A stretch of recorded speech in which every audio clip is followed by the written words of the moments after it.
विवादास्पद छविका लागा लामालाई लुम्बिनी विकास कोषको उपाध्यक्ष नियुक्त गर्ने सरकारको निर्णय विवादमा।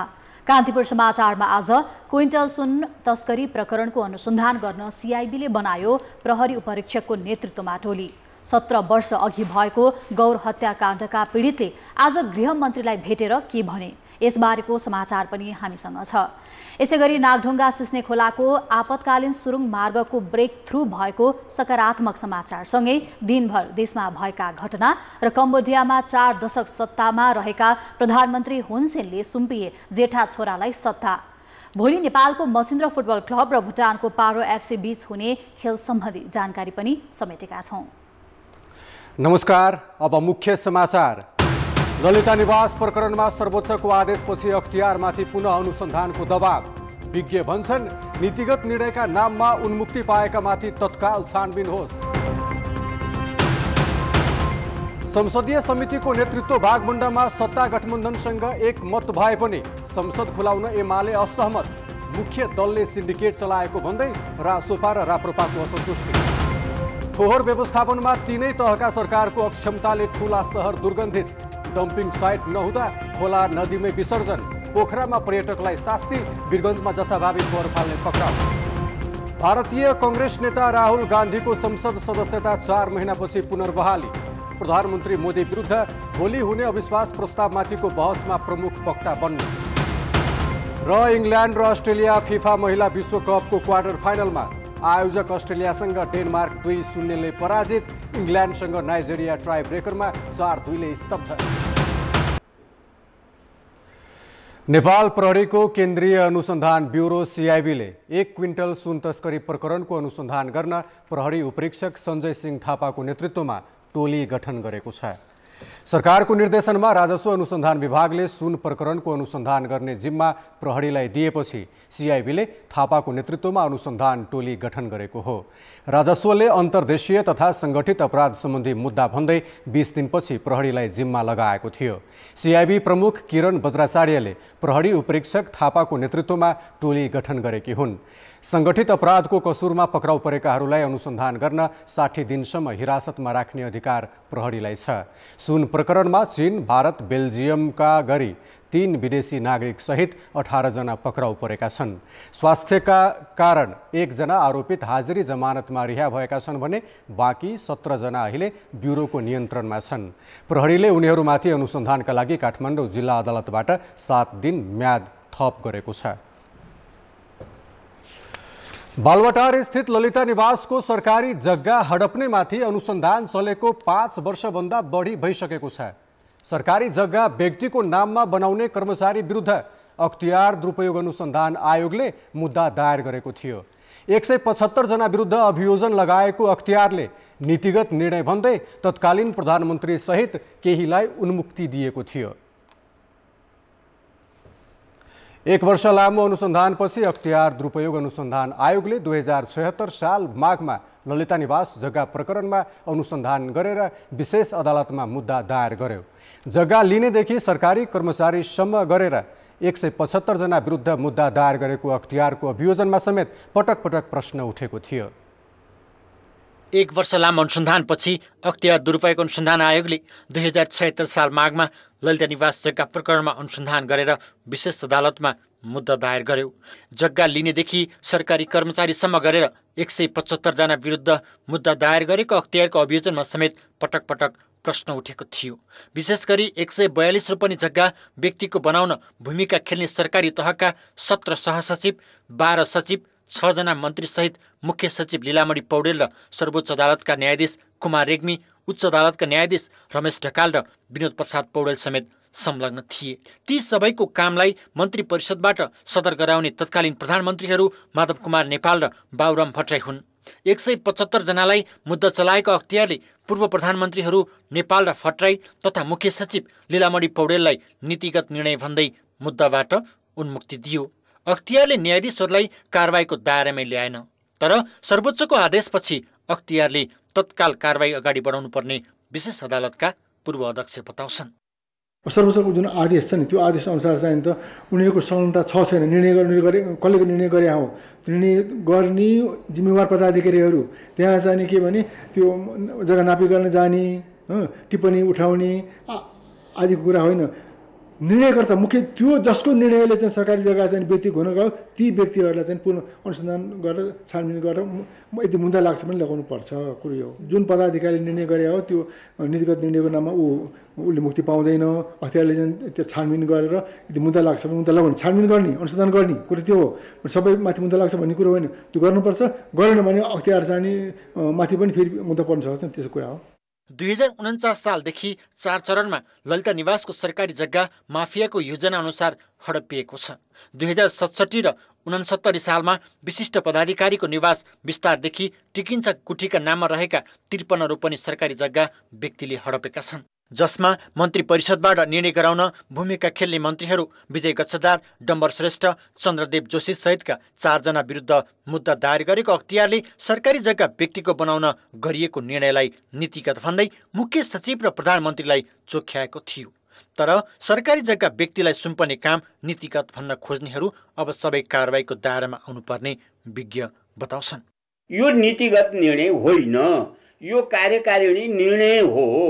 किनभने सरकारी जग्गा कुनै एउटा व्यक्तिलाई दान दातव्य अथवा चाहिँ मोहीको नाममा होस् अथवा गुठीको नाममा होस् हस्तान्तरण गर्ने निर्णय गर्नु भनेको यो चाहिँ नीतिगत निर्णय होइन यो भनेर हामीले त्यतिखेरै पनि विरोध गरेका थियौँ।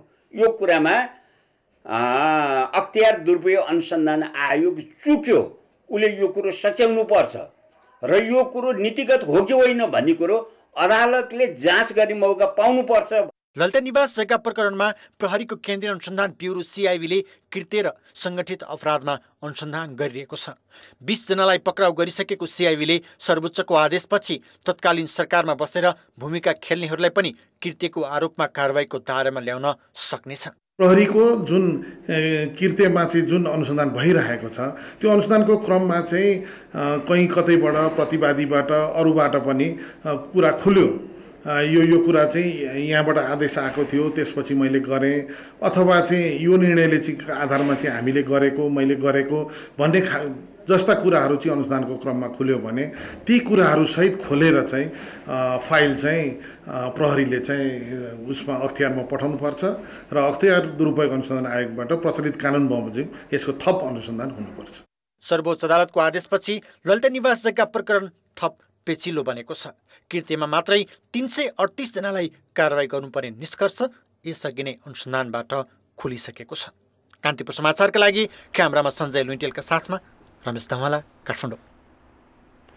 सर्वोच्च अदालतले ललिता निवास जग्गा प्रकरण सम्बन्धी परेको एउटा रिट माथिको सुनवाईका क्रममा मन्त्री परिषदका निर्णयमाथि समेत छानबिन र अनुसन्धान गर्न बाटो खोलिदिएको छ।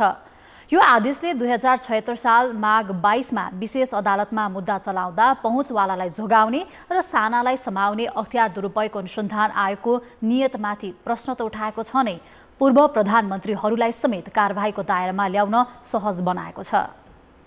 सुवर्ण शमशेर राणाका परिवारलाई मुआवजा दिएर पञ्चायतकालमा सरकारले अधिग्रहण गरेको ललिता निवासको सरकारी जग्गा विभिन्न मितिमा मन्त्री परिषदको निर्णयबाटै व्यक्तिको नाममा बनाइएको थियो। अख्तियारले यसको अनुसन्धान गरेर 175 जनामाथि विशेष अदालतमा मुद्दा दायर गरेको थियो। तर त्यसबेला तत्कालीन प्रधानमन्त्रीहरू तथा मुख्य सचिव समेतलाई उन्मुक्ति दिइएको थियो। अहिले अदालतले मन्त्री परिषदबाट गरेका निर्णयमाथि नै छानबिन गर्न आदेश दिएसँगै कारबाहीको दायरामा ल्याउन सहज बनाएको हो। सर्वोच्चले बिचौलियाको मिलेमतोमा कानुन दुरुपयोग गरी राज्यलाई हानि र व्यक्ति विशेषलाई फाइदा पुग्ने गरी माथिल्लो तहबाट गरिएको निर्णयमा अनुसन्धान नगरिएकोमा प्रश्न उठाएको छ। अहिले सर्वोच्चले दिएको आदेशबाट अख्तियारले बिराएको अनुसन्धानलाई ट्र्याकमै पुर्याएको छ। मुख्य त निर्णयकर्ता हो, उनले पेश गर्दै गर्दै गरेछन् तपाईँको सचिव कहाँ पुग्यो, मन्त्री कहाँ पुग्यो। जो टिप्पणी उठाउनेमा चाहिँ थुनाम परिरहेको छ अनि सदर गर्नेमा चाहिँ उसलाई अख्तियार यो नीतिगत निर्णयको आधारमा छुटिरहेको छ। त्यो गलत थियो, त्यो संविधान विरोधी थियो, त्यो कानुनी शासन विपरीत थियो, त्यो समानताको अधिकार विपरीत थियो, ठुलालाई चैन सानालाई ऐन थियो त्यो। अनि त्यसले गर्दा अब यसले त्यो करेक्सन गर्यो। अब के हुने भने तपाईँको नीतिगत निर्णय भन्दैमा यदि त्यो नीतिगत निर्णय गर्दाखेरि भ्रष्टाचार मुछिएको रहेछ भने त्यो अवस्थामा तपाईँ प्रधानमन्त्री हुनुहोस् जोसँग मतलब छैन, तपाईँलाई उन्मुक्ति पाउनुहुन्न भन्यो।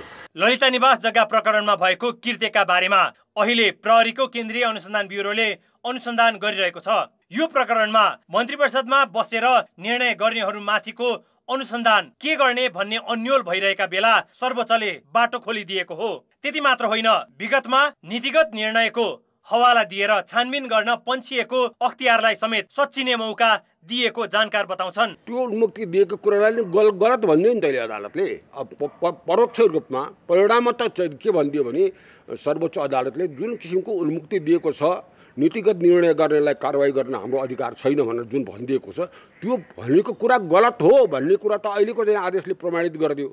अब त अनुसन्धान अधिकारीहरू जो छन्, जसले चाहिँ अधिकार छ अनुसन्धान गर्ने, तिनीहरूले त एक एक गरेर अब उनीहरूलाई पूर्ति काटेर उनीहरूसित बयान लिने आदि इत्यादि त सम्पूर्ण कुरा गर्न पाउने हो। अख्तियार र प्रहरीले अहिलेसम्म गरेको अनुसन्धानको दायरामा मन्त्री, सरकारी कर्मचारी, बिचौलिया र जग्गा किनबेचमा संलग्नहरू मात्र परेका थिए। जग्गा व्यक्तिका नाममा दर्ता वा मोही कायम हुने गरी 2066 चैत्र 29, 2067 वैशाख 31 र साउन 28 तथा 2069 असोज 18 मा मन्त्री परिषदबाट निर्णय भएका थिए। तर निर्णायक तहमा रहेका तत्कालीन प्रधानमन्त्री माधव कुमार नेपाल र बाबुराम भट्टराई तथा मुख्य सचिव लीलामणि पौडेल लगायतले उन्मुक्ति पाउँदै आएका थिए। अब उनीहरू पनि छानबिनको दायरामा आएका छन्। यसैगरी मन्त्री स्तरमा निर्णयका लागि किटानी प्रस्ताव पेश गर्ने वा प्रस्तावमा संलग्न माथिल्लो तहको पदाधिकारी वा अधिकारी माथि समेत थप अनुसन्धान गर्न बाटो खुलेको छ। अब यो प्रकरणमा पूर्व सचिव शारदा प्रसाद त्रितालको प्रतिवेदनमा किटान गरिएका सबै अनुसन्धानमा तानिनेछन्। त्यो कानुनको दायरामा नल्याइकन उहाँलाई जुन उन्मुक्ति दिने कार्य गरियो, त्यो चाहिँ दण्डहीनताको पराकाष्ठा थियो। त्यो दण्डहीनताको पराकाष्ठालाई सम्मानित सर्वोच्च अदालतले कानुनको दायरामा ल्याऊ भनेर कानुनी विधि र पद्धतिको शासन व्यवस्थालाई अगाडि बढाउन निर्देशन गरेको देखिन्छ। सर्वोच्च अदालतको फैसला कार्यान्वयन नगरेको ठहरिन्छ र त्यसभित्र जुन पदाधिकारीहरू रहेको छ, ती पदाधिकारीहरू माथि पनि प्रश्न चिन्ह उठ्छ र उहाँहरूको पदाधिकारी पदको म्याद सकिसकेपछि त उहाँहरूलाई पनि त फेरि कारवाही हुन्छ नि त। त्यो विषयमा त्यो अवस्थामा किन कारवाही अगाडि नबढाएको भनेर त्यो बारेमा पनि उहाँहरूको माथि नै कारवाही हुने स्थिति चाहिँ छ। सर्वोच्चको आदेशलाई अब अख्तियार र सिआइबीले कसरी कार्यान्वयन गर्छ भन्ने यकिन छैन। तर गलत मनसाय राखेर नीतिगत भन्दै मन्त्री परिषदमा प्रस्ताव पठाउने र निर्णय गराएर उन्मुक्ति पाउने प्रचलनलाई भने सर्वोच्च अदालतको एउटा आदेशले लगाम लगाइदिएको छ। कान्तिपुर समाचारका लागि जिल्ला सहकर्मी अर्जुन सुवेदीको सहयोगमा क्यामेरामा विनोद कोजुका साथ सुबिन्द्र श्रेष्ठ, काठमाडौँ।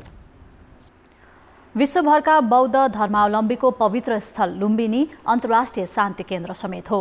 तर यही लुम्बिनीको संरक्षण र विकासको जिम्मा सरकारले एक यस्तो व्यक्तिलाई सुम्पेको छ जो बैंकको लकरमा गोली राखेको आरोपमा पक्राउ परिसकेका छन्। जबकि संसारकै यस्ता प्रसिद्ध पवित्र स्थलको पदाधिकारीमा कसैलाई चयन गर्दा प्रशस्त छलफल र बहस गरेर विवाद रहित र स्वस्थ पात्र चयन गर्नुपर्छ। दोहोरो नागरिकता, तिब्बती शरणार्थीको परिचय पत्र, भारतीय रासन कार्ड र राहदानी लिएको तथा ठगी गरेको आरोप लागेका विवादास्पद तीनै पात्र लार्क्या लामालाई सरकारले किन लुम्बिनी विकास कोषको उपाध्यक्ष बनायो? गम्भीर प्रश्न उठेको छ। यो नियुक्तिले सरकार त विवादमा तानिएको छ नै, संसारकै शान्ति केन्द्र लुम्बिनीको साख गिराउने काम समेत भएको छ। विवादास्पद छविका ल्यार्का लामालाई सरकारले लुम्बिनी क्षेत्र विकास कोषको उपाध्यक्ष बनाएपछि चौतर्फी विरोध सुरु भएको छ। काङ्ग्रेस एमाले हुँदै अहिले माओवादी केन्द्रका केन्द्रीय सदस्य रहेका लामा धेरै पटक विवादमा तानिएका पात्र हुन्। उनले दोहोरो नागरिकता, भारतीय रासन कार्ड तथा राहदानी, तिब्बती शरणार्थी परिचय पत्र लिएको र ठगी तथा अकुत सम्पत्ति आर्जन गरेको आरोप छ। बैंकको लकरमा बन्दुकको गोली राखेको भेटिएपछि उनी पक्राउ समेत परेका थिए। लुम्बिनी जस्तो पवित्र स्थलको नेतृत्व विवादास्पद व्यक्तिले दिएको भन्दै असन्तुष्टि चुलिएको छ। सकभर त्यस्तो मुद्दा लागेको, अपराध मुद्दा लागेको व्यक्ति नआउनु पर्ने हो। त राजनीतिक नियुक्तिको कारणले नै यो भइरहेछ। अब कुनै मुद्दा लागे पनि उहाँलाई अब कहिले 30 लाख रुपियाँको धरौटीमा छुट्यो भन्ने पनि सुनेछु, कुनै मुद्दामा उहाँले 1 करोड रुपियाँ तिरेर छुटेको भन्ने सुनेछु। त्यसपछि कहिलेकाहीँ चाहिँ फेरि माथिको दबाबबाट उहाँलाई छुटाएको भन्ने पनि सुनेछु। त जोसुकै आओस् बौद्ध धर्म मात्रै होइन लुम्बिनीको लागि भलो हुने खालको व्यक्ति हुनु पर्यो। त राज्यको आफ्नो तजबिजको विषय हो, हामीले यसमा टिका टिप्पणी गरिराख्नु शोभा दिँदैन। राज्यले बौद्ध क्षेत्रबाट राष्ट्रिय अन्तर्राष्ट्रिय सम्पर्कहरू अनुभव भएका व्यक्तिहरूलाई उहाँहरूको नेतृत्वमा यो गुरुजनाले आकार लिन सक्छ भन्ने पत्याउने व्यक्तिहरूलाई नै यसमा पठाउने हो। गौतम बुद्धको जन्मस्थल लुम्बिनी विश्वभरका बौद्ध धर्मावलम्बीहरूको पवित्र स्थल हो। विश्वभरका बौद्ध मार्गी जीवनमा एकपटक यो लुम्बिनी पुग्ने चाहना राख्छन्, तर यस्तो पवित्र स्थलको नेतृत्व विवादास्पद छवि भएका व्यक्तिलाई सुम्पिएर सरकारले विश्व शान्तिको सन्देश फैलाउन सक्नेमा प्रश्न उठेको छ। द्वैत चरित्र भन्छौ नि, भन्नलाई एउटा कुरा भन्ने, पब्लिक कन्ज्युम्सनको निम्ति, पपुलारिटीको निम्ति, सुशासनको कुरा गर्ने, तर भित्री रूपमा चाहिँ काम गर्दाखेरि चाहिँ सुशासनलाई धक्का पर्ने अथवा सुशासनलाई चाहिँ प्रभाव पार्ने र मुलुकलाई चाहिँ एउटा गलत दिशातिर लाने जुन कामहरू भएको छ, यो भनेको चाहिँ सरकारको चाहिँ एउटा डबल स्ट्यान्डर्ड हो। लामा वैदेशिक रोजगारीका लागि मकाउ पठाउने भन्दै ठगी गरेको आरोपमा 2072 चैतमा पक्राउ परेका थिए, तर 30 लाख धरौटीमा रिहा भए। 2073 फागुनमा इन्भेस्टमेन्ट ब्याङ्कको लकरमा उनले राखेका 14 थान गोली भेटिएको थियो। त्यसबेला पक्राउ परेका उनी 66,700 रुपियाँ धरौटीमा रिहा भएका थिए। यस्ता व्यक्तिलाई नियुक्ति गर्दा पनि सरकारले त्यसको बचाउ गर्दै आएको छ। त्यति ठुलो उचाइ हासिल गरिसकेको मान्छे, पद प्राप्त गरिसकेको मान्छे आज लुम्बिनीको सानो एउटा सेरेमोनियल पदमा जानुभएको छ। यहाँ विवाद छ, त्यस कारण त्यति धेरै विवाद गर्नु भनेको चाहिँ अलिक नियोजित ढङ्गले विवादित बनाउनु खोजिएको होला। लामा पटक पटक राजनीतिक दलहरूको छत्रछायामा अवसर पाएका पात्र हुन्। 2058 सालमा उनलाई काङ्ग्रेसले गुम्बा व्यवस्था विकास समितिको अध्यक्ष बनाएको थियो। 2064 सालमा उनी एमालेबाट समानुपातिक कोटाबाट संविधान सभा सदस्य भए। 2067 झलनाथ खनाल नेतृत्वको सरकारमा अर्थ राज्य मन्त्री भएका थिए, तर दोहोरो नागरिकताको विवादमा मुछिएपछि 2 सातामै राजीनामा दिएका थिए। 2070 सालको दोस्रो संविधान सभा निर्वाचनमा पनि उनी माओवादीबाट समानुपातिक कोटामा सभासद भएका थिए। उनलाई नजिकबाट चिन्नेहरू उनी सबै दल र नेतालाई किन्न सक्ने र जस्तोसुकै प्रभाव पारेर पनि आफ्नो स्वार्थ सिद्ध गर्न सक्ने व्यक्ति हुन् भन्छन् र उनी लुम्बिनीमा पुगेर आफ्ना पुराना कर्तुतहरूबाट चोखिन चाहन्छन्। कान्तिपुर समाचारका लागि लुम्बिनीबाट भुवन पाण्डे र क्यामेरामा रूपक कोइरालाका साथ पर्वतराज घिमिरे, काठमाडौँ। अब जनताको आवाज। हामीले आज 7 प्रदेशमा सोधेका छौँ, विवादास्पद छविका व्यक्तिलाई पटक पटक उच्च राजनीतिक नियुक्ति दिने प्रवृत्तिलाई के भन्ने?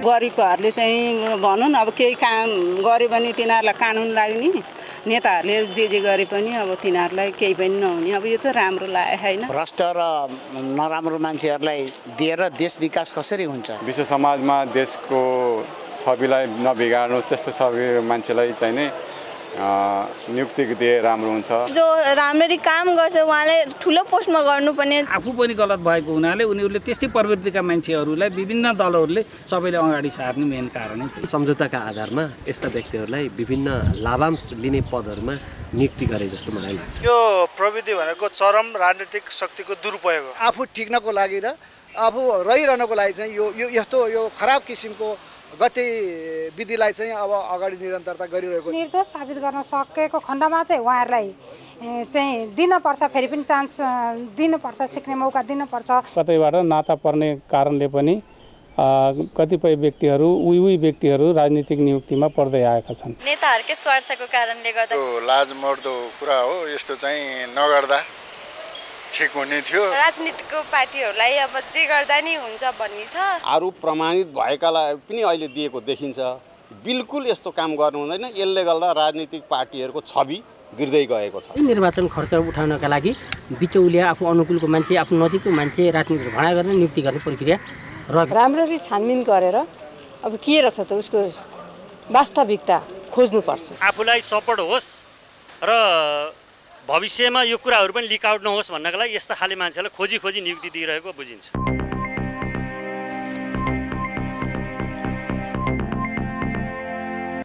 नेकपा माओवादी केन्द्रका उपमहासचिव वर्षमान पुनले पार्टी कमजोर अवस्थामा पुग्नुको मुख्य जिम्मेवारी मूल नेतृत्वले लिनुपर्ने बताएका छन्। कान्तिपुर टेलिभिजनको साप्ताहिक कार्यक्रम फायरसाइडमा कुरा गर्दै उपमहासचिव पुनले मुख्य जिम्मेवारी अध्यक्षले नै लिनुपर्ने भए पनि अन्य पदाधिकारी पनि उम्किन नसक्ने बताएका हुन्।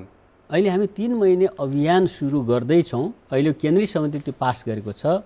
यसले यो आगामी 5 वर्ष हामी के लक्ष्य लिन्छौँ त भन्दा हामी राम्रो काम गर्छौँ, सुशासनमा राम्रो काम गर्छौँ, आर्थिक वृद्धि समृद्धिमा रोजगारी सिर्जना गर्नेमा राम्रो काम गर्छौँ, हामी सामाजिक न्याय धनी र गरिब बिचको खाडल, अवसर पाउने र नपाउने बिचको खाडल, गाउँ र सहर बिचको खाडललाई कम गर्छौँ र हामी अलि न्यायपूर्ण समाजतिर हामी लैजान्छौँ, जसको बलमा यसलाई लिएर हामी पार्टी पनि निर्माण गर्छौँ, विस्तार गर्छौँ, जनताको मन जित्छौँ र 1 नम्बर पार्टी हुन्छौँ।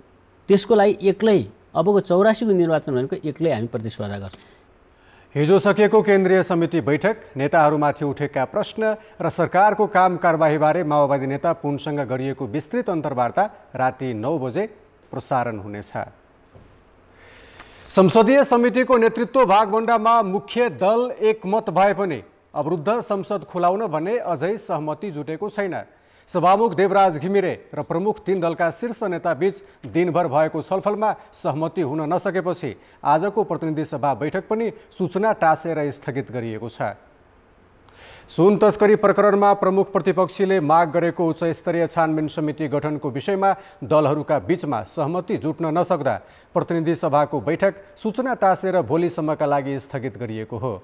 पहिलो चरणमा सभामुख घिमिरेको कार्यकक्षमा भएको छलफलमा सहमति नजुटेपछि आन्तरिक छलफलपछि फेरि बस्ने भन्दै नेताहरू उठेका थिए। त्यसपछि अपराह्न संसद भवन बानेश्वरमा बसेको दोस्रो बैठकमा पनि सुन तस्करी प्रकरणको छानबिन समिति गठनका विषयमा दलहरूका बीचमा कुरा मिल्न सकेन। छलफलमा प्रमुख प्रतिपक्षी एमाले उच्चस्तरीय समिति गठन गर्नै पर्ने अडान दोहोर्याएको थियो। तर सत्तापक्षका नेताहरूले राज्यकै संयन्त्रले छानबिन गरिरहेकाले अर्को समिति आवश्यक नरहेको बताएका थिए। सरकारको निकाय जो प्रतिस्पर्धी छ, सक्षम छ, त्यसले अनुसन्धान गरिरहेको बेला बीचमै अर्को आयोग गठन गरेर यसलाई अल्मल्याउने खालको काम हुन सक्दैन।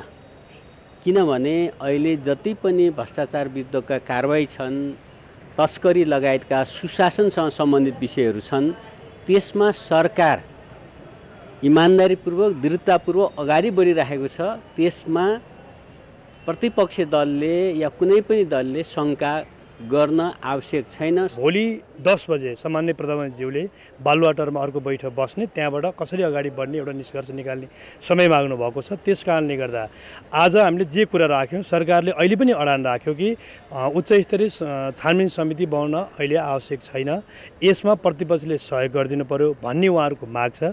यसमा हामीले भन्यौँ सरकारले यस प्रकारको पोजिसन लिएर बस्नु जरुरी छैन। यो सरकारको तस्करहरूलाई नियन्त्रण गर्ने, कारबाही गर्ने यो प्रक्रियालाई सहयोग पुर्याउनका लागि नै वास्तवमा हामीले उठाएको मुद्दाले सहयोग पुग्छ।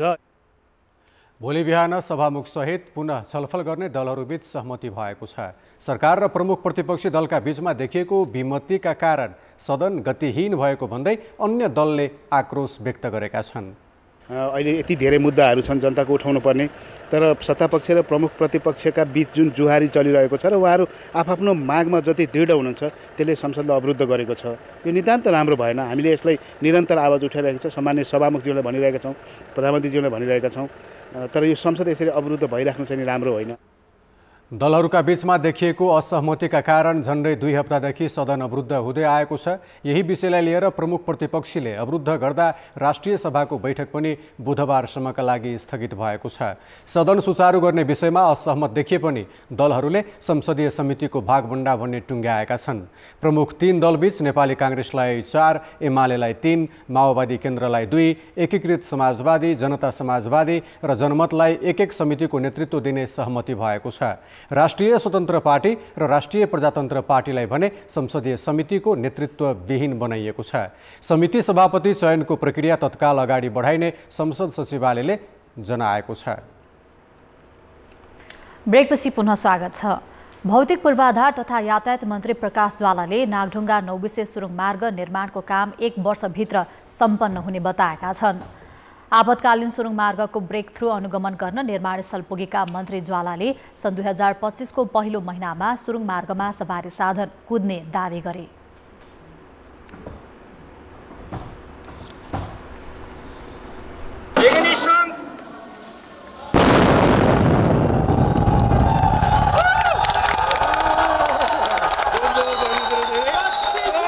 अब पनि हामीले नियमित अनुगमन गर्छौँ र एउटा निर्धारित समयमा छोटो समयमा हामीले यो चाहिँ सुरुङ मार्गको काम सम्पन्न गरेर यातायात सुचारू गर्ने विश्वास म सबैलाई र यसै कार्यक्रम मार्फत यही उत्सवको कार्यक्रम मार्फत सम्पूर्ण नेपाली जनतालाई म चाहिँ जानकारी गराउन चाहन्छु। तत्कालीन प्रधानमन्त्री केपी शर्मा ओलीले 2076 कार्तिक 4 गते शिलान्यास गरेको सुरुङ मार्गको मुख्य सुरुङ भने अझै 500 मिटर खन्न बाँकी छ। धादिङको सिस्ने खोलादेखि काठमाडौँको नागढुङ्गासम्मको सुरुङ मार्ग 2.6 किलोमिटर लामो छ। यो मार्ग नेपाल सरकारको 6 अर्ब लगानी र जापानको 16 अर्ब सहुलियत ऋण सहयोगमा निर्माण भइरहेको हो। 42 महिनाभित्र सम्पन्न गर्ने गरी जापानी कम्पनी हाजमा आन्द्रो जेभीले निर्माण ठेक्का लिएको थियो, तर विभिन्न कारण देखाएर 1 वर्ष समय थप गरिएको छ। पोखरा, जनकपुर, नेपालगञ्ज, धनगढी जस्ता देशका ठूला शहरको फोहोर व्यवस्थापनमा तीनै तहका सरकार अक्षम देखिएका छन्। कतै डम्पिङ साइट नै छैनन् त कतै भएका ठाउँमा समेत फोहोर सङ्कलन तथा व्यवस्थापनमा स्थानीय सरकार नै उदासीन छन्, जसले सफा र सुन्दर शहरमा बस्न पाउने नागरिकको चाहना पूरा हुन सकेको छैन। विदेशी पर्यटकको सोझै आँखा पर्ने पोखराको फोहोर र दुर्गन्धले तीन तहका सरकार फोहोर व्यवस्थापनमा कति अक्षम छन् भन्ने छर्लङ्ग पारेको छ। गत पुस 17 गतेबाट अन्तर्राष्ट्रिय विमानस्थल सञ्चालनमा आएपछि पोखरा 14 बाछे बुडुवामा रहेको ल्यान्डफिल साइट अस्थायी रूपमा माले आहालमा सारिएको थियो। सम्झौता बमोजिम फोहोरलाई दैनिक रूपमा माटो ल्याएर नपुरेको भन्दै स्थानीयले फोहोर विसर्जनमा रोक लगाएका छन्। दैनिक 200 टन उत्पादन हुने पोखरामा स्थानीयको अवरोधले गत बुधबारदेखि फोहोर उठ्न सकेको छैन। यस्तै अवस्था छ जानकी भूमि जनकपुर उपमहानगरको पनि। जनकपुरमा अहिलेसम्म फोहोर फाल्ने सुरक्षित डम्पिङ साइट समेत छैन, तर ल्यान्डफिल साइटको लागि 30 बिघा जग्गा छनौट गरेर लिजमा लिने सुनिश्चितता भएको उपमहानगरले जनाएको छ। उपमहानगरले फोहोर उठाएर पनि बजार क्षेत्रभन्दा केही पर अव्यवस्थित रूपमै र नदी किनारमा फाल्ने गरेको छ। साइडमा कुनै किसिमको ल्यान्डफिलको व्यवस्था नभएको कारणले पनि यो फोहोरहरू चाहिँ थुपारेको छ। हालको लागि 19 नम्बर वडामा हामीले 8-9 कट्ठा जग्गा चाहिँ राखेका छौँ लिजमा, जसमा अस्थायी रूपमा फोहोर व्यवस्थापन हामी गरिरहेछौँ। लामे हालमा अस्थायी गरेका छौँ। त्यसमा केही कमजोरी भएको छ। हाम्रो स्टाफहरूको तर्फबाट पुर्ने कुरामा बिचमा चाहिँ हाम्रो त्यो एक्सकाभेटर चाहिँ पनि नयाँ हामीले खरिद गरेका छौँ। बहालमा लिँदा आदि कुरामा चाहिँ केही कुनै दिन नपाएर यस्तो ढिलो भएको पनि हुनसक्छ र हामीले हाम्रो फोहोर सङ्कलन गर्ने साथीहरूलाई पनि सेड्युल चाहिँ 5 बजेभन्दा पछाडि चाहिँ नलाने सेड्युल मिलाउँदैछौँ। पश्चिम नेपालको प्रमुख व्यापारिक सहर नेपालगञ्ज उपमहानगर कुरूप बन्दै गएको छ। दैनिक कम्तीमा 50 मेट्रिक टन फोहोर उत्पादन हुने गरेकोमा 25 टन प्रशोधन केन्द्रसम्म पुग्छ, तर नेपालगञ्ज सहरको सुन्दरीकरण र फोहोर व्यवस्थापन प्रति उपमहानगर नेतृत्वको पटक्कै ध्यान गएको छैन। सुदूरपश्चिमको कैलाली स्थित धनगढी उपमहानगरले पनि फोहोर फाल्ने ल्यान्डफिल साइट बनाएको छैन, जबकि यहाँ दैनिक 36 टन फोहोर उत्पादन हुन्छ, तर पनि प्लास्टिक प्रयोगमा भने प्रतिबन्ध लगाएको छ। धनगढीको चाहिँ बजारको चाहिँ धेरै ठाउँमा चाहिँ हामीले यो डस्टबिनहरू कुहिने र नकुहिने डस्टबिन अलग्गै छुट्याएर त्यो राखेको पनि छौँ र अहिलेदेखि नै हामीले यो प्र्याक्टिसमा ल्यायौँ। अहिले हामीले भाडाको जमिन लिएर हामीले त्यहाँ आफ्नो संरचना बनाएर यसलाई सुरु गरिरहेछौँ। व्यापारिक सहर वीरगञ्जको अवस्था भने केही सुधार उन्मुख छ। केही वर्ष अघिसम्म अस्तव्यस्त र दुर्गन्धित नगरका रूपमा परिचित वीरगञ्ज महानगर क्षेत्रलाई सरसफाइका दृष्टिले मुलुककै नमुना महानगर बनाउने लक्ष्यका साथ योजना अघि बढाइएको छ। 4 वर्ष अघि डम्पिङ साइट बनाइएको वीरगञ्जले निजी संस्थासँग सहकार्य गरी महानगरका 32 वटै वडामा 3 चरणमा नियमित सरसफाई हुँदै आएको छ। वीरगञ्जमा जथाभावी फोहोर फाल्नेमाथि सार्वजनिक अपराध कसुर सम्बन्धी मुद्दा नै चलाउने गरिएको छ। हामीले यो सरसफाइलाई झन् बढी ठुलो मात्रामा सफा गर्नलाई हामी हरेक वार्डमा 5 जना सफाइकर्मी पनि थपिएका छौँ। ठुला सहरमा ठुलै समस्या देखिएका बेला औद्योगिक नगरी विराटनगरमा भने अरू सहरको जस्तो भद्रगोल अवस्था र समस्या देखिएको छैन। कान्तिपुर समाचारका लागि जनकपुर, वीरगञ्ज, पोखरा र कैलाली सहकर्मीहरू र सविता जीसीका साथ जे पाण्डे, नेपालगञ्ज, बाँके। अब जनमतको अन्तिम परिणाम। जनमतमा हिजो हाम्रो प्रश्न थियो, स्थानीय तहमा महिला वडाध्यक्षको संख्या किन कम भएको होला? ए, बाध्यकारी नभएर, बी, दलीय व्यवस्था र सी, नागरिक दबाव नपुगेर। जनमतको अन्तिम परिणाम यस्तो छ, ए, बाध्यकारी नभएरमा 53%, बी, दलीय व्यवस्थामा 32% र सी, नागरिक दबाव नपुगेरमा 15% मत प्राप्त भएको छ। अब आजको प्रश्न। जनमत हाम्रो प्रश्न छ, ठुला सहरको फोहोर व्यवस्थापनको समस्या किन समाधान नभएको होला? ए, समन्वय अभाव, बी, योजनाविहीन नेतृत्व र सी, नागरिक सचेतनामा कमी। जनमतको अन्तिम परिणाम भोलि बेलुकी 8 बजेको कान्तिपुर समाचारमा प्रसारण गर्नेछौँ। कृपया NEWS news space ABC type गरी 34001मा SMS गरी आफ्नो मत व्यक्त गर्नुहोला। गौर हत्याकाण्डका पीडितहरूले आफूहरूले दिएको किटानी जाहेरीका आधारमा तत्काल कारबाही अगाडि बढाउन माग गरेका छन्। गृह मन्त्रालयमा आज भएको वार्तामा गौर हत्याकाण्डका पीडितहरूले जाहेरीका आधारमा कारबाही अगाडि बढाउन माग गरेका हुन्। पीडितले घटनास्थलमा मृतकहरूको शालिक राखेर शहीद पार्क बनाउन समेत माग गरेका छन्। 2063 चैत 7 गते रौथटको गौरमा तत्कालीन माओवादी र मधेसी जनअधिकार फोरमका कार्यकर्ता बीच झडप हुँदा 27 जनाको मृत्यु भएको थियो।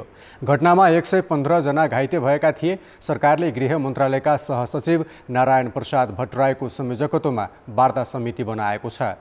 पीडित सङ्घर्ष समिति र सरकार बीच भोलि फेरि वार्ता हुने मन्त्रालयले जनाएको छ। पाटन उच्च अदालतले चुनाव खर्च सार्वजनिक नगरेका राष्ट्रिय स्वतन्त्र पार्टीका 4 जना प्रतिनिधि सभा सदस्यलाई जरिवाना नगराउन दिएको अल्पकालीन आदेशलाई निरन्तरता दिएको छ।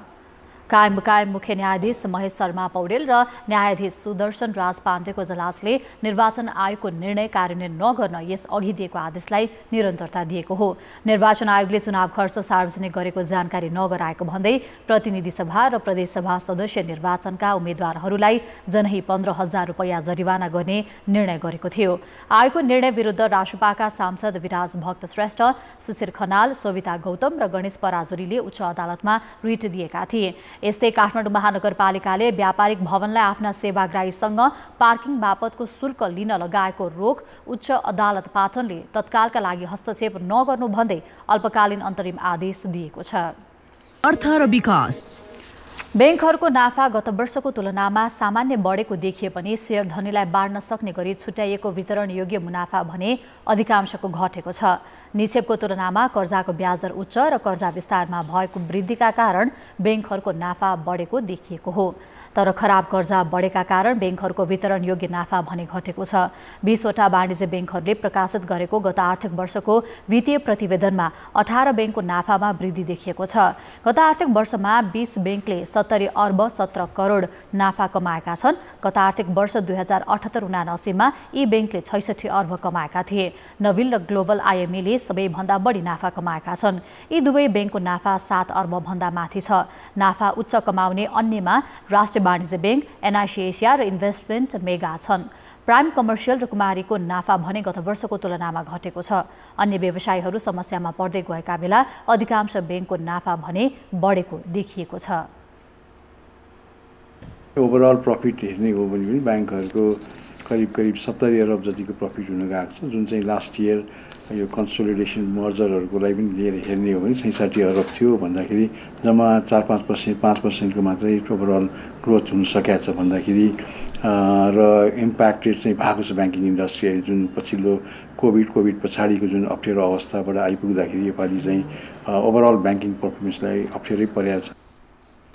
शेयर धनीलाई वितरण गर्न छुट्याइएको नाफा भने अधिकांशको घटेको छ। बैंकहरूको खराब कर्जा बढेकाले त्यस बापत नाफाबाट थप रकम छुट्याउनु पर्ने भएकाले वितरण योग्य नाफा घटेको हो। मागमा आएको कमी र चर्को ब्याज दरका कारण व्यवसायीले बैंकको ब्याज र किस्ता समयमै तिर्न सकेका छैनन्, जसका कारण बैंकहरूको खराब कर्जा बढ्दै गएको छ।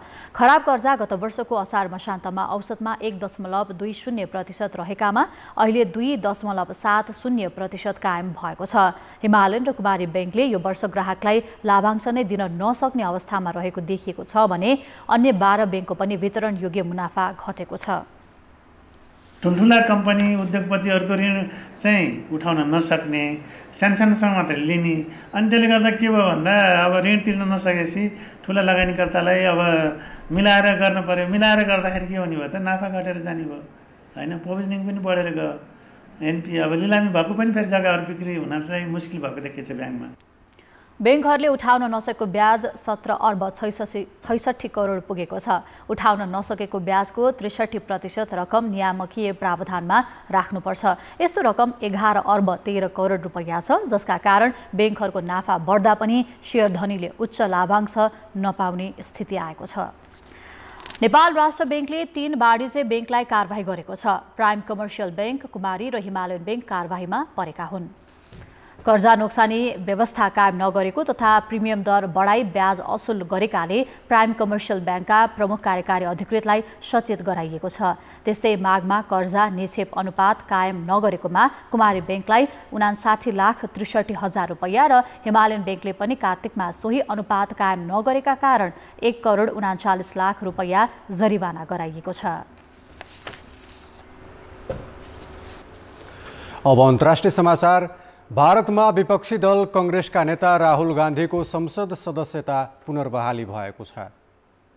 गत शुक्रबार सर्वोच्च अदालतले प्रधानमन्त्री नरेन्द्र मोदीको थर सम्बन्धी मानहानि मुद्दामा तल्लो अदालतले राहुललाई सुनाएको 2 वर्षको जेल सजाय स्थगन गरेको थियो। अदालतको उक्त आदेशपछि आज लोकसभा सचिवालयले 137 दिन अर्थात् करिब 4.5 महिना अघि खोसिएको राहुलको संसद सदस्यता पुनर्बहाली भएको सूचना जारी गरेको हो। यससँगै केरलको वायनाडमा सांसद रहेका राहुलको संसदमा पुनरागमनको बाटो खुलेको हो। संसद सदस्यता पुनर्बहाली भए लगतै आज संसद पुगेका राहुललाई विपक्षी इन्डिया गठबन्धनका सांसदहरूले स्वागत गरेका थिए। कांग्रेस सांसदहरूले एक अर्कालाई लड्डु खुवाएर खुसियाली मनाएका थिए। लोकसभामा भोलिदेखि प्रधानमन्त्री नरेन्द्र मोदी विरुद्धको अविश्वास प्रस्तावमाथि बहस सुरु हुँदैछ। बहसमा राहुलले एक प्रमुख वक्ताका रूपमा भाग लिने बताइएको छ। कांग्रेसले घृणा विरुद्ध प्रेमको जित भन्दै लोकसभा सचिवालयको सूचनालाई ट्विट गरेको छ। त्यस्तै कांग्रेस नेता शशि थरूरले न्याय र लोकतन्त्रको जित भन्दै राहुलको संसद सदस्यता पुनर्बहालीको स्वागत गरेका छन्।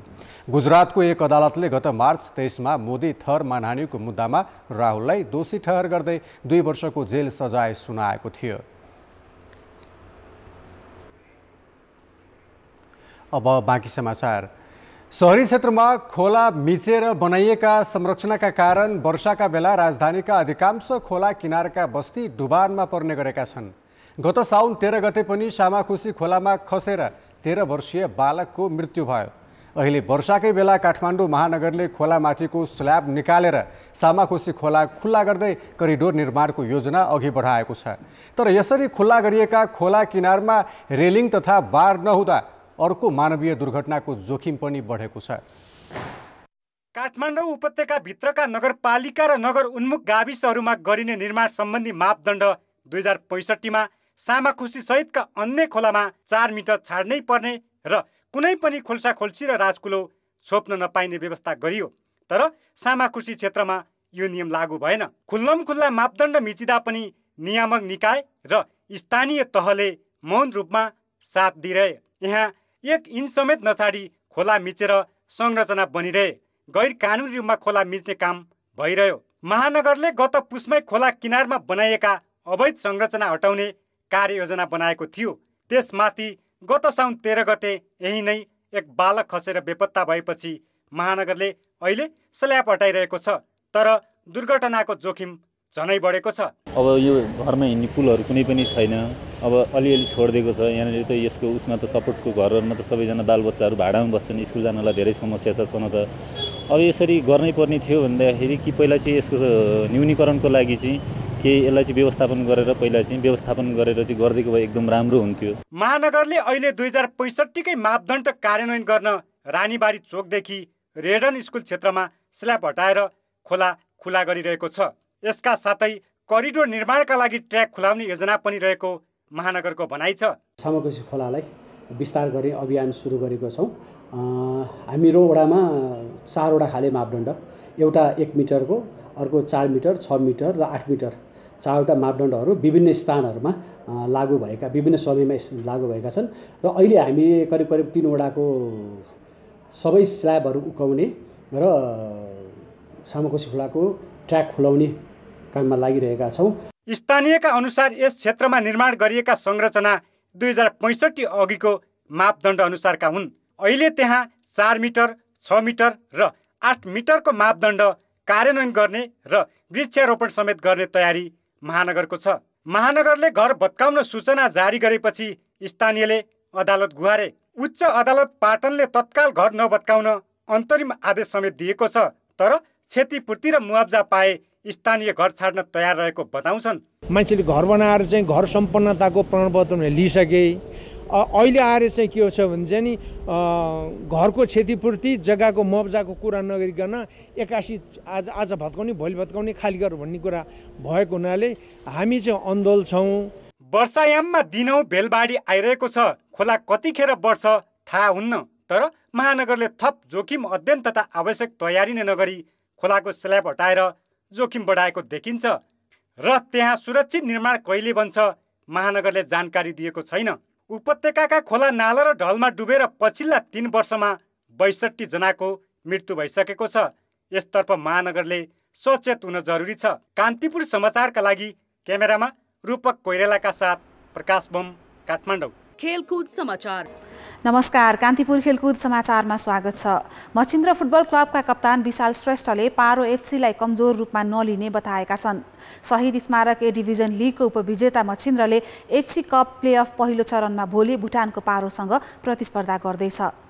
त्रिपुरेश्वर स्थित दशरथ रङ्गशालामा आज भएको प्री म्याच कन्फरेन्समा मछिन्द्रका कप्तान श्रेष्ठले भुटानको लिग च्याम्पियन पारोमा राष्ट्रिय टिमका खेलाडीको बलियो उपस्थिति रहेकाले प्रतिस्पर्धा सहज नहुने उल्लेख गरेका हुन्। यही खेलका लागि मछिन्द्रले थप 8 खेलाडीलाई अनुबन्धन गरेको छ। 2 साताको अभ्यासलाई वर्षाले केही प्रभावित पारे पनि टिममा राम्रो तालमेल रहेको कप्तान श्रेष्ठको भनाइ छ। पारो भुटान प्रिमियर लिगको विजेता हो। घरेलु लिग सुरु भइसकेकाले पारोका खेलाडी लयमा छन्।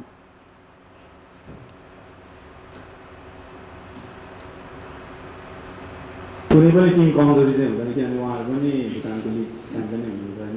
सो उहाँहरू पनि एउटा राम्रो अपोनेन्ट हो हाम्रो लागि।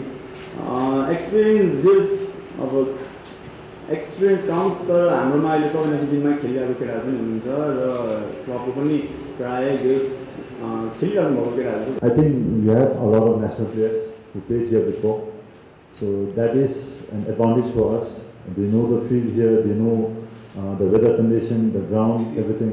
So it will help us a lot. So they have been speaking to us about the ground conditions during the training. So that will help us a lot.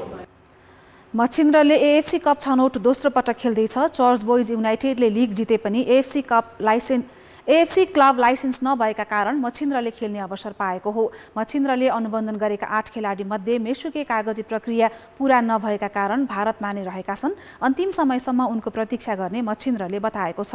Machhindra र पारोबीचको खेल कठिन हुने दुवै टिमका प्रशिक्षकको भनाइ छ। हिजो एउटा बोल्यो राम्रो र लिगमा उत्कृष्ट टिम फर्स्ट भएर आएको टिम हो। त्यो टिममा हामी अब एउटा सम्मान गरेर खेल्नुपर्ने हुन्छ हामीले होइन। उनीहरूको रणनीतिहरू हामीले बुझेको छौँ होइन। अब जस्तो उनीहरूको अलिकति मलाई कहाँ चाहिँ फरेनर प्लेयरमै उनले आशा गरिरहेको छ। Machindra is a good side. We don't care whether they are champions or not, but we go to compete with them in the field of play. So basically, they are a good side, a good team, they are a good side. We know Machindra has fielded a lot of national players. Machhindra र पारोभिच भोलि हुने खेलको विजेताले अर्को साता भारतको मोहन बगानसँग खेल्नेछ। गत संस्करण मछिन्द्र पहिलो चरणमा श्रीलङ्काको ब्लू स्टारसँग दशरथ रङ्गशालामा नै पराजित भएको थियो। नेपाल र पारोभिचको खेल रङ्गशालामा साँझ 5:30 बजे सुरु हुनेछ। खेलको प्रत्यक्ष प्रसारण कान्तिपुर टिभी एचडी र कान्तिपुर सिनेप्लेक्स एचडीबाट हुनेछ। 13औं दक्षिण एसियाली खेलकुदमा नेपाललाई सर्वाधिक 29 पदक दिलाएको तेक्वान्दो यति बेला एसियाडको तयारीमा छ। चीनको होङजाउमा असोज 6 गते सुरु हुने एसियाली खेलकुदका लागि वैशाखबाटै अभ्यास सुरु भएको तेक्वान्दोको बन्द प्रशिक्षणमा 11 खेलाडी छन्। अन्तर्राष्ट्रिय खेलकुदमा सबैभन्दा बलियो उपस्थिति हुने तेक्वान्दोमा पुराना पुस्ताका खेलाडी निकै कम छन्। एक्सपोजरको अभाव र सङ्घको कमजोर व्यवस्थापनका बावजुद एसियाडमा भने तेक्वान्दोबाट पदकको आशा गरिएको छ। सन् 1986 देखि एसियन गेम्स खेल्न सुरु गरेको ताइक्वान्डोसँग सविता राज भण्डारीको रजतसँगै 24 पदक जितेको गर्विलो इतिहास छ।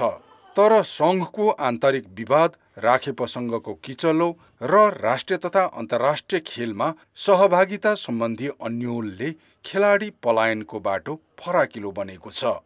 13औं सागमा पदक जितेका मनोज मल्ल, सङ्गीता बस्याल, अप्सरा कार्की, सक्षम कार्की, पार्वती गुरुङ लगायतका खेलाडीहरू पलायन भएपछि ताइक्वान्डोमा यसपालि नयाँ खेलाडीको वर्चस्व छ। एसियाली खेलकुदको बन्द प्रशिक्षणमा रहेका 11 मध्ये 7 खेलाडीसँग अन्तर्राष्ट्रिय खेलको अनुभव नै छैन। उनीहरू सामु ताइक्वान्डोको साख बचाउन चुनौती छ। अहिलेसम्म चाहिँ यहाँ ट्रेनिङ गरेर चाहिँ अलिक गाह्रै छ जस्तो लाग्छ मलाई चाहिँ। बाहिरतिर गएर ट्रेनिङ गरेर प्रतियोगिताहरूमा भाग लिन पाएको भए अझै राम्रो हुन्थ्यो। यहाँ चाहिँ आफ्नो साथीले जे गर्यो त्यही हेऱ्यो। बाहिरतिर भएको भए उनीहरूले अर्को किकहरू युज गर्थ्यो, अरू किकहरू युज गर्थ्यो, टेक्निकल किकहरू युज गर्थ्यो नि त, टेक्निकलहरू थाहा हुन्थ्यो। अहिले चाहिँ हामीलाई गुरुहरूले जे गराए त्यही मात्रै भयो। यहाँ चाहिँ वैदेशिक अभ्यासका लागि कोरिया जाने योजना बनाए पनि ताइक्वान्डो सङ्घले स्रोत व्यवस्थापन गर्न सकेन। राखेपले दिएको 12 लाखमा सङ्घले रकम थप्न नमानेपछि ताइक्वान्डो ग्यारोगी फाइट विधाका खेलाडी स्वदेशमै अभ्यासरत छन्। तर पुम्सेका प्रेम बहादुर लिम्बू र स्वस्तिका आले भने मलेसियामा अभ्यासरत छन्। बाँकी टोलीलाई भने एसियन गेम्सको केही दिन अघि चीनका क्लबसँग खेलाउने सङ्घको योजना छ। हाम्रो 2 जना खेलाडीहरू कोरियामा ट्रेनिङ गेम खेल्नु गयो। त्यहाँ गेम खेलेर 2 जना अहिले मलेसियामा मलेसियन टिमहरूसँग ट्रेनिङ गरिरहेछ र हाम्रो यो टिमलाई पनि हामीले लानुलाई कोसिस गरिरहेछौँ र अहिले हामीले चाइनाको क्लबसँग हामीले कुरा गरेर तयारी गरेछौँ। सरकारले उपलब्ध गराएको रकमबाटै अन्य खेल सङ्घहरूले खेलाडीलाई सुविधा सम्पन्न होटेलमा राखी पोसिलो खाना र दैनिक भत्ता सहित अभ्यास गराइरहेका छन्। तर ताइक्वान्डो भने खेलाडीलाई आफ्नै भवनमा राखेर सबै रकम उनीहरूको डाइटमा खर्च गरिरहेको छ।